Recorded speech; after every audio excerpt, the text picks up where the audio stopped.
He looked at the sandy wash, a dried-up ancient riverbed. Shrubs lined the walls on either side of the canyon base. It seemed like nature built a road to somewhere, leading someplace, like his thoughts. He felt he was getting somewhere, towards a moment of clarity. This is the reason he was here in the first place. Weeks earlier, in his downtown apartment, amidst some unpaid bills, a broken relationship, and a failed startup dream he had been chasing for 2 years, he had taken that decision. He needed to think through things. A copy of the Backpacker magazine invitingly talked about an unforgettable solo experience in the canyons. Maybe this was his opportunity. Perhaps losing himself in nature was the way to find the way. The desolation of the canyon seemed irresistible, calling him, inviting, persuading. Maybe Nirvana was here in Arizona. He had booked his backcountry permit right away and sat on a plane to Phoenix 2 days later. Now, almost a week of hiking alone, a direction was emerging.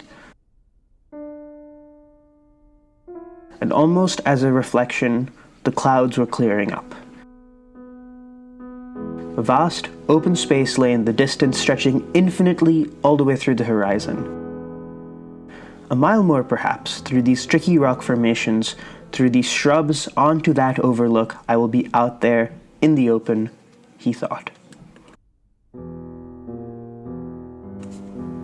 A bright blue sky, an autumn sun, some cool and crisp air. He looked up to his right.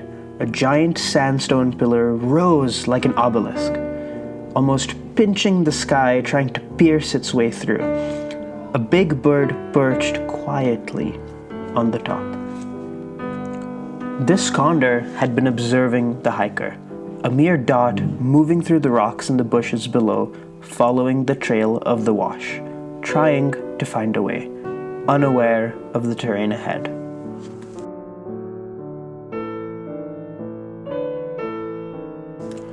The condor turned his head, surveying the scene. Straight up, the terrain was just too jagged for comfort.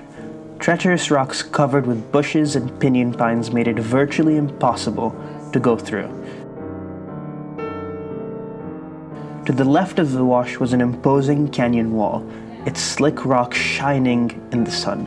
You could climb it if you were desperate, if there was no other choice. To the right, an extended, harmless slot canyon, just a bit dark, just a bit narrowing at places, but mostly flat. One had to duck a little sometimes, just some basic scrambling.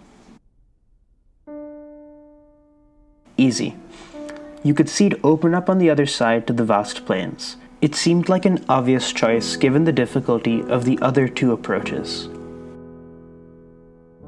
The Condor had seen many hikers choose the slot canyon path. This one too. It seemed foreordained. Like a hermit, he looked on, quiet, watchful, and perceptive. His eyes followed the hiker into the gate to the darkness inside. But a few hundred yards into the slot canyon, a natural rock bridge appeared. You could not see the ground below in the dark. It could have been 10 feet deep or 100. The rock bridge looked solid, the hiker thought. A few steps later, the bridge crumbled. The rocks gave in.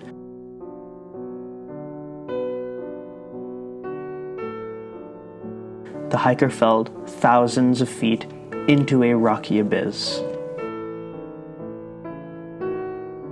The Condor heard the sounds of the falling rock. Another one had fallen, he thought. He flapped his wings and took flight. While scavenging had become easier of late, the burden of watching them die had started to weigh in on him and his inevitable fate.